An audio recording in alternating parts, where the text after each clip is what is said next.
Hello and welcome back. Sean here, Mountains Garage. On a somewhat overcast day, only about 70 degrees and certainly less humidity than the last few weeks. I apologize if you hear construction noise in the background, that's going on outside. But inside, it's pleasant, and today I was making a few decisions on building a 9-inch Ford from scratch. Last week we talked about my 49 Chevy pickup. We reintroduced it, if you will. I brought it inside here in the shop because I just wanted to work on the body some, and here I am working on the rear end. So it all has to be done in no particular order. I didn't have one all built that was wide enough if you watched the last video. So my options, trying to use things I already have, is I have a F-150 or Bronco housing out in the shed. It's all original. Those are about 65-inch wheel to wheel, so I'd have room to cut it down with my goal of making a 9-inch Ford that's 62 inches wheel to wheel or slightly less. And we'll get into why it's slightly less. So I have also two of these somewhat refurbished centers that I bought a year or so ago.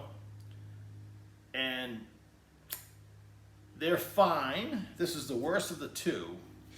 In both cases, they had something welded on here, probably a track bar. I'm thinking probably Lincoln Continental, maybe.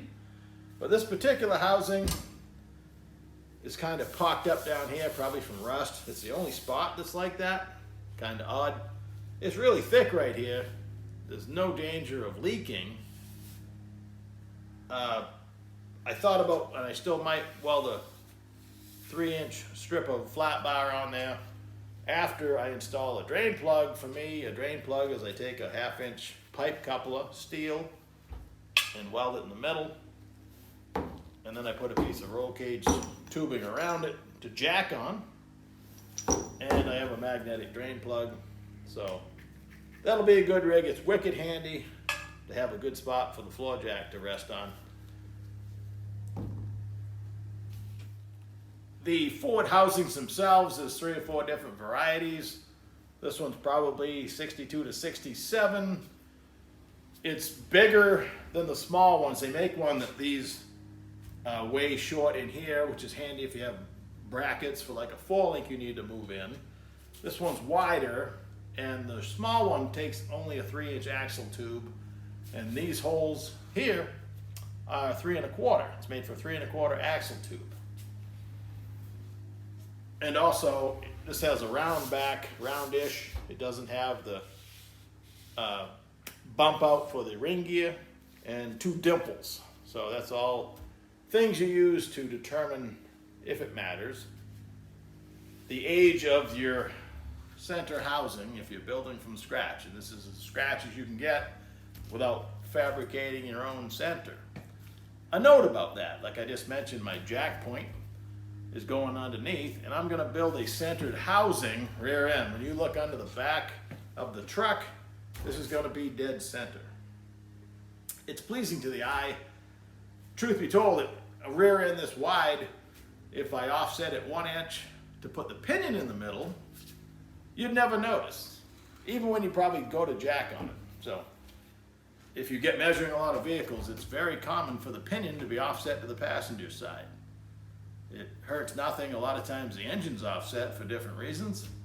And also it's good to have the U-joints not necessarily run perfectly straight all the time. They claim they last longer. So on a 9-inch Ford, you buy this tool right here if you're going to be narrowing your own. It's called the dog bone for obvious reasons. It looks like a dog bone. You bolt it on, and I modified mine a little bit, but this is my center line. So that's going to be dead center in the truck. And this is where the pinion lives. This is the pinion offset. It's 1 inch. And this window here is when you mock it up for axles. This is where the axles would, it says axle cut. Your axles wouldn't butt together, but the end of your axle should fall in this window for most differentials. Sometimes if you have a large center pin or whatever, but most of the time this works out. And it's best to err on the long side if they almost touch. That way you can always shorten them. But if they clear otherwise, hey, the more splines, the better.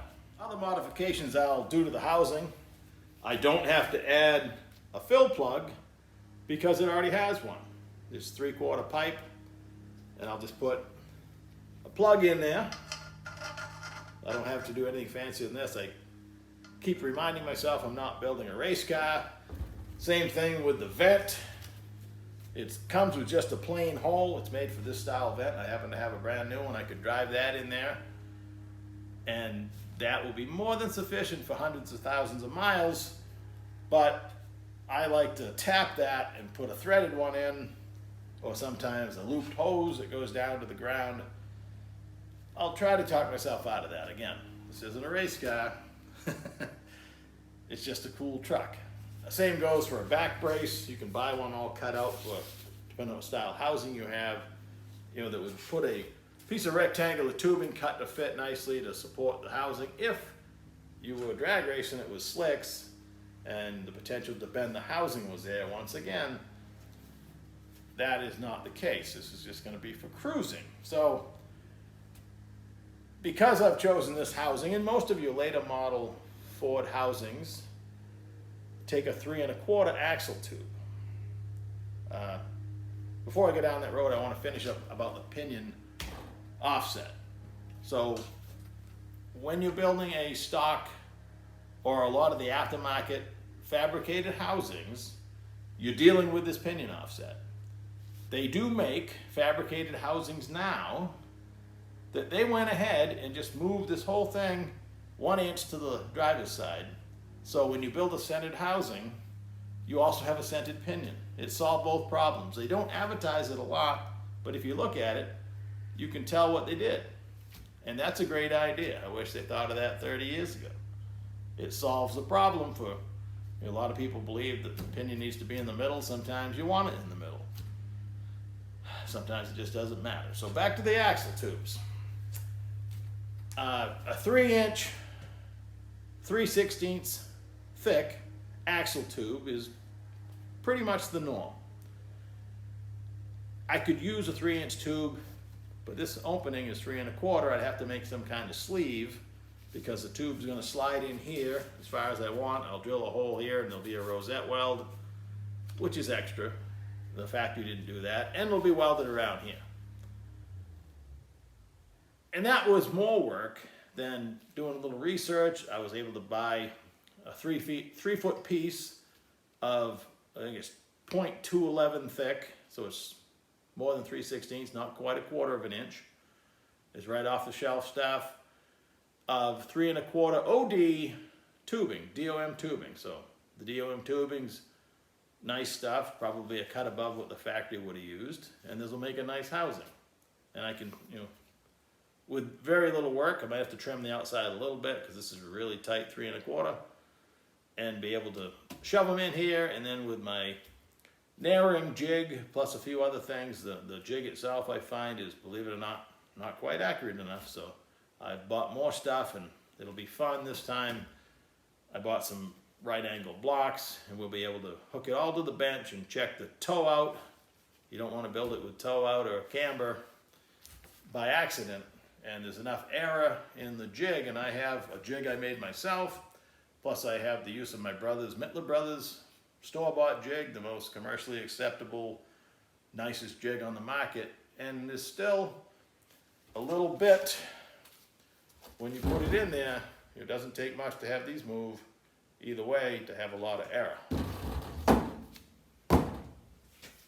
Because I chose to go 3 1/4 axle tube OD, I will not be able to reuse the brand new 3/8 U-bolts that are on the truck that would go over the tube to bolt it to the leaf spring. That's not going to work.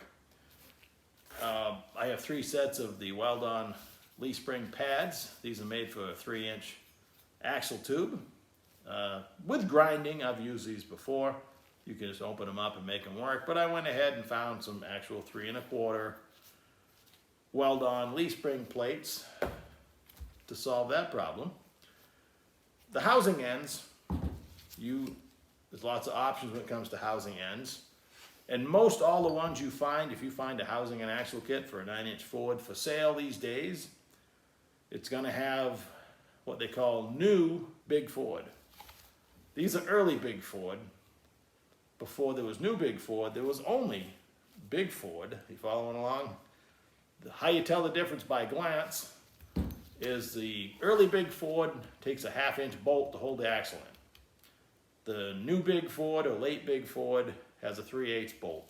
The pattern's slightly different as well, but this particular housing end is really nice. It takes an inner seal, a hard drive-in seal like a tail housing seal, which gives you more options when it comes to axle bearings.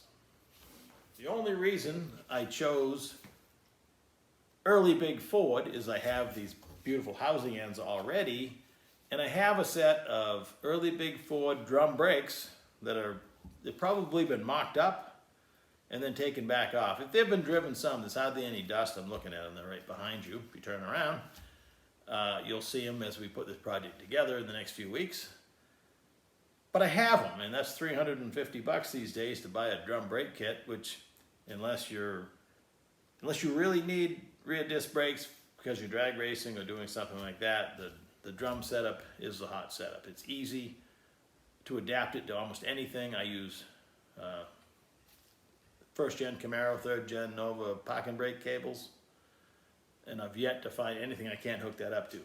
That Dodge Dart, I had the Nova brake cables in the back. So if you want a fully functioning brake system that works awesome and is relatively inexpensive and lighter weight than the cheap disc brake kits that you find, you buy the cheap disc brake kit with the parking brake option.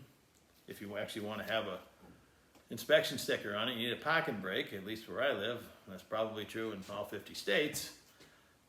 I find it way easier to use the drum brakes. And weight-wise, those, I say cheap kits, they have a heavy rotor, they have like a geometric rear caliper. The box itself will surprise you how heavy it is compared to just a drum brake kit. So I have it, and I'm going to use it. I'm trying to low buck, and we'll keep the whole tally of how much I spend on this. It's going to be kind of high. I'll have to go by what the value of some of the stuff is because I've had it so long I don't remember what I paid for it, but I know I paid $60 for the center, so that's a good way to start. And I'll have to assign a value to other stuff. When I build the rear end, I go ahead and I weld just some 1/4-inch bolts along the housing and the tube to attach my brake lines to, and to attach the flexible line. Once again, for the flexible line, this particular part number fits almost every Camaro, Nova, Chevelle. It's a Dorman number, H71374, 71374. So I'll have a bolt to bolt that to. That'll go up to the frame, and it's 1/4-inch in, 3/16 out to the wheel cylinders. And the housing is missing the mounting studs for the third member, but I have them right here in a bag. They're 3/8 fine thread. I even have the special copper washers and lock nuts that belong on those. I just have to find them somewhere. So I had shipping confirmation on the axle tube material yesterday. I also ordered the axles yesterday. And when the axles show up, that'll probably take up an entire video going over the options you need to tell them to order a set of axles. So, but the housing I have, I'm going to build a 62-inch wheel-to-wheel approximately, and I'll explain it here in a second. And that's a 57-inch housing. Most of your 9-inch Ford math with the new Big Ford. The new Big Ford housing ends require a brake offset. That's from here to the wheel mounting surface. New Big Ford is 2.5. So 2.5 times 2 is 5 inches. So you take your wheel-to-wheel width that you desire minus 5 inches, and that is where my housing ends will go. So that's pretty easy math. The reason I say I'm going to be slightly less than 62 inches, because I'm still building a 57-inch housing, flange to flange, but my Big Ford, early Big Ford brake offset is only 2.36. So I'm losing a little bit on each side right there. However, my original rear end was 61 3/4, I believe. So I think I'm going to fall close enough to where I was with the 7.5-inch 10 bolt that's currently in the 49 Chevrolet. So pretty easy math when you're figuring the rear end. If you deduct 5 inches for the brakes, that's your housing width. So I have some 9-inch Fords sitting around here already, and that's how I've gotten them written on the box. You got the housing width plus 5 is your wheel-to-wheel width. And again, in my world, the wheel-to-wheel width is where you need to start, and is the most important to make it actually fit the vehicle. So this video is just a lot of info and a lot of talking. In the next video, we'll start assembling it. I should have my axle tube hopefully tomorrow, and I'll have the drain plug all installed. Whatever I'm going to do to fix the ugliness underneath. Yeah, it's going to be good. So hey, have a nice evening. Stay cool if it's still hot where you're at, and enjoy your summer, because it's going by pretty fast.